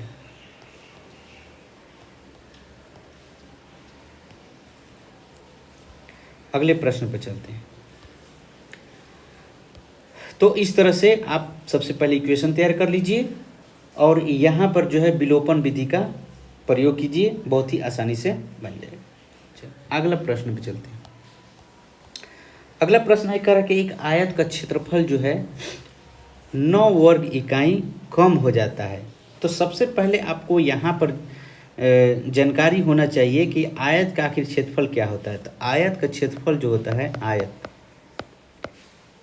आयत का क्षेत्रफल लंबाई गुना चौड़ाई। लंबाई गुना क्या होता है, चौड़ाई। पहले आपको ये जानकारी होना चाहिए। जब आयत बोल दिया तो आयत के बारे में आपको सब कुछ जानकारी होनी चाहिए। अब कह रहा है कि 9 वर्ग इकाई कम हो जाता है कब, यदि उसकी लंबाई 5 कम कर दी जाती है और चौड़ाई 3 इकाई बढ़ा दी जाती है। पुनः कह रहा है कि यदि हम लंबाई को 3 इकाई और चौड़ाई को 2 इकाई बढ़ा दे तो उसका क्षेत्रफल जो होता है बढ़ जाता है। तो आयत के विमाएँ ज्ञात किए। विमाएँ का मतलब उसकी लंबाई और चौड़ाई का मान ज्ञात करें। तो लंबाई और चौड़ाई की बीमा ज्ञात आयत के बीमा जो लंबाई और चौड़ाई ज्ञात करना है, तो हम मान लेंगे कि माना कि आयत का लंबाई x है और चौड़ाई कितना है, y इकाई है। तो लिखेंगे माना कि आयत की लंबाई बराबर x इकाई है तथा चौड़ाई बराबर y इकाई है। अब अकॉर्डिंग टू क्वेश्चन, तो यहाँ पर पहले लिखेंगे। अब क्षेत्रफल बराबर क्या हो जाएगा, आयत का क्षेत्रफल बराबर क्या हो जाएगा, लंबाई गुना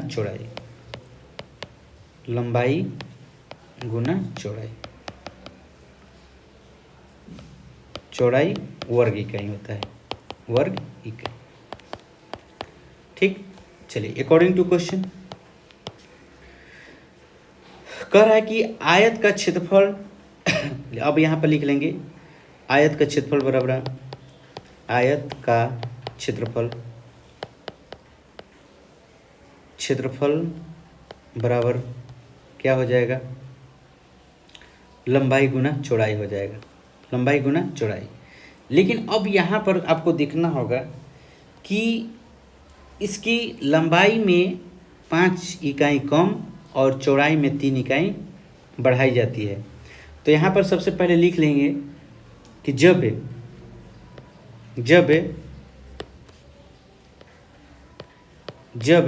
आयत के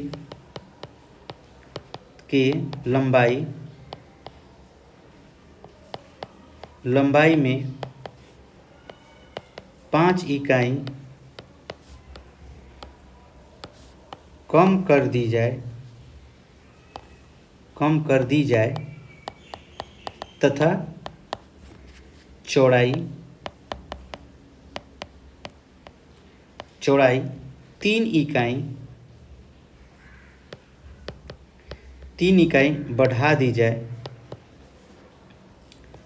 दी जाए तब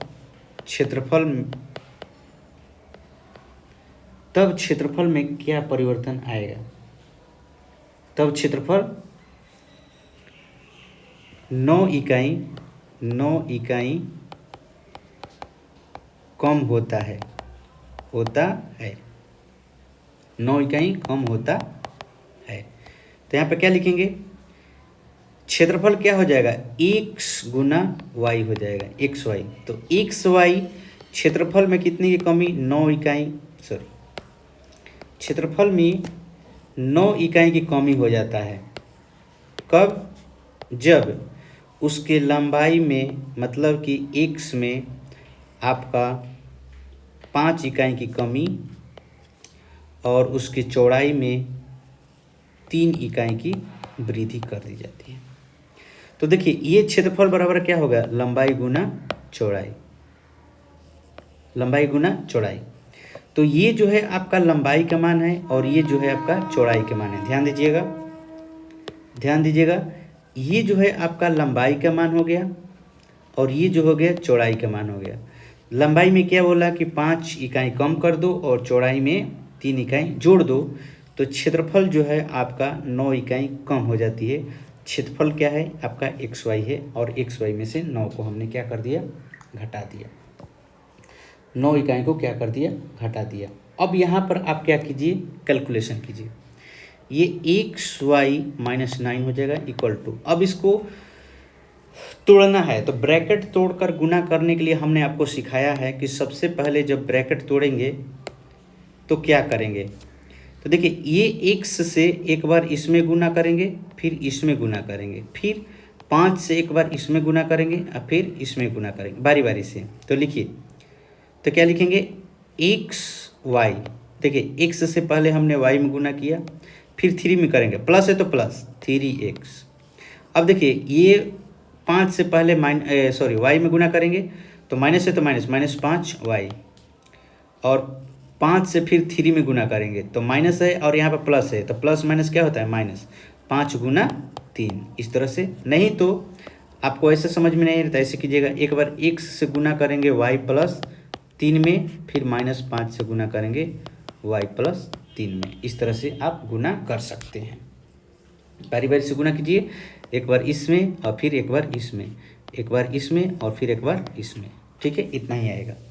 तो क्या हो जाएगा, x y minus 9 equal to x y plus 3x minus 5y minus 15। ध्यान दीजिएगा, ये एक्स वाई और एक्स वाई दोनों तरफ प्लस में है तो कैंसिल हो जाएगा, क्योंकि ये जो इधर आएगा माइनस में तो घट जाएगा, खत्म हो जाएगा।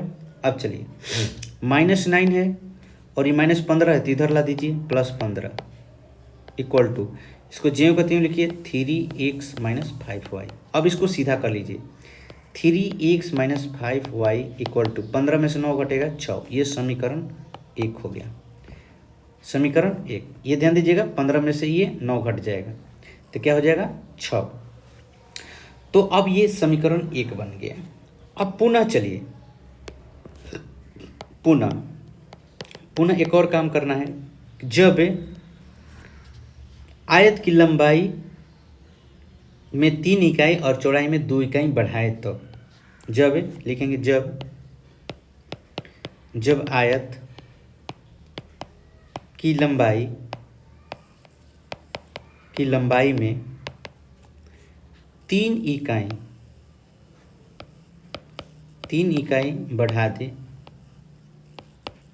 बढ़ा दे तथा चौड़ाई में 2 इकाई बढ़ा दे, तब क्षेत्रफल में यहाँ पर क्या लिखा है, क्षेत्रफल में 67 इकाई बढ़ जाती है, 67 वर्ग इकाई बढ़ जाती है। तब क्या लिखेंगे, आयत का क्षेत्रफल बराबर क्या होता है, लंबाई गुना चौड़ाई। तो यहाँ पर आयत का क्षेत्रफल कितना बढ़ रहा है, तो एक्स वाई माइनस 67, लंबाई में कितना, तो x प्लस 3, और चौड़ाई कितना, तो x प्लस 2। ध्यान दीजिएगा इस बात को।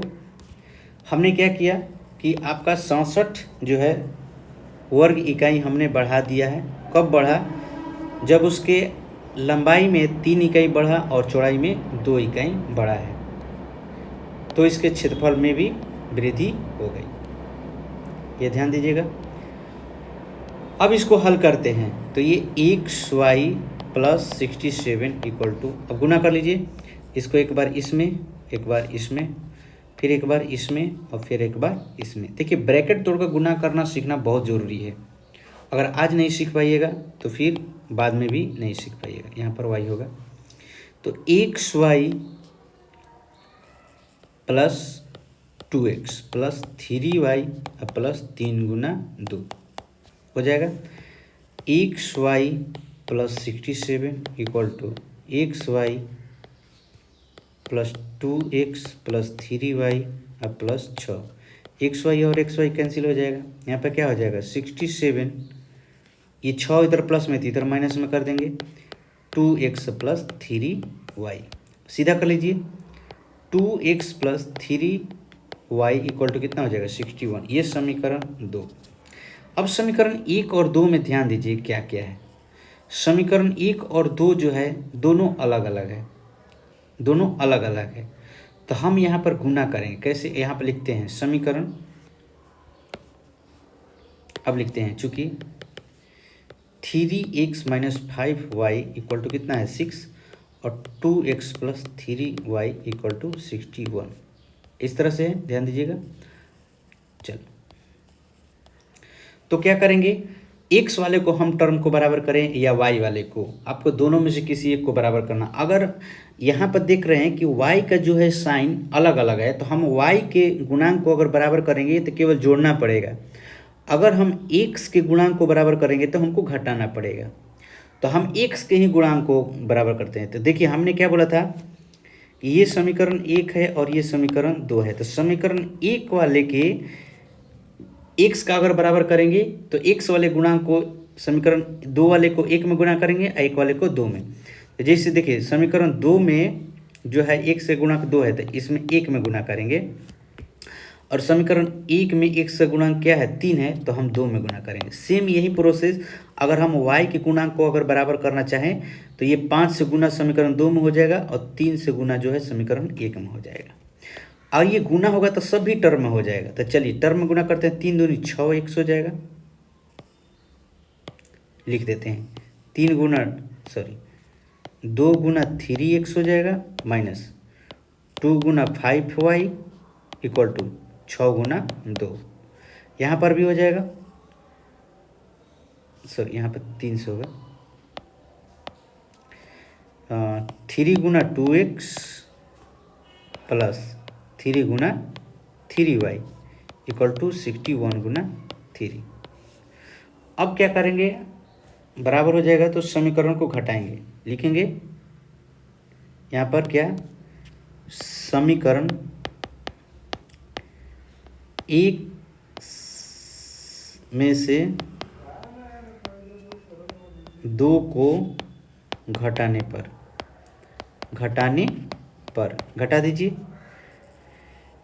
तो सबसे पहले आप लिख लीजिए 6x minus 10y equal to 12, 6x plus 9y equal to 81, इतना होगा, सॉरी 3।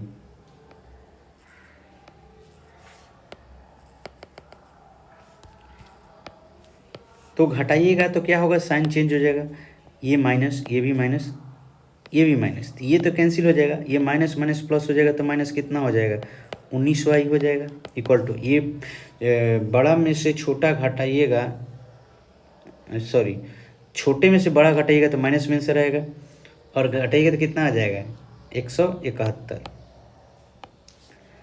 तो y इक्वल टू कितना हो जाएगा -171 बाई -19, तो 19 9 71 से y इक्वल टू कितना हो जाएगा 9। y का मान कितना हो गया 9। अब 9 जो है y का मान समीकरण 1 में रख दीजिए, लिखेंगे समीकरण 1 में y का मान रखने पर तो कितना है आपका 3x minus 5y equal to कितना 6। तो 3x minus 5 Guna 9 equal to कितना 6, यहाँ पर लिख दीजिए 6। तो 3x प्लस 45 इक्वल टू कितना 6, ये उधर चला जाएगा, 3x equal to 6 plus, sorry ये माइनस में है तो उधर प्लस में जाएगा 45। तो कितना हो जाएगा 3x इक्वल टू कितना 51, तो x बराबर कितना 51/3, 17 बार में कट जाएगा, x बराबर कितना आ गया 17। तो यहाँ पर आपका लंबाई जो है आयत का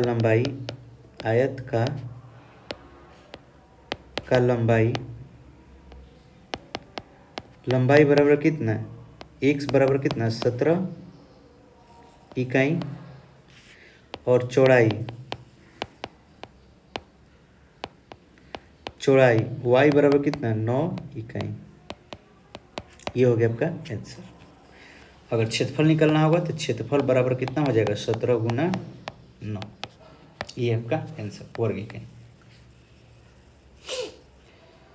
तो इस तरह से हमने आपके सभी प्रश्न को बता दिया। अब हम एक्सरसाइज जो है 3.6 प्रश्नावली 3.6 जो है अगले चैप्टर में बनाएंगे।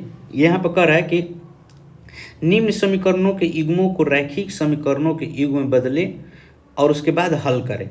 तो देखिए रैखिक समीकरण में ये है तो रैखिक समीकरण, लेकिन यहाँ पर क्या है, फ्रैक्शन में दिया है। जैसे 1/2x plus 1/3y equal to कितना 2 और 1/3x plus 1/2y equal to कितना दिया है 13/6, इस तरह से दिया है।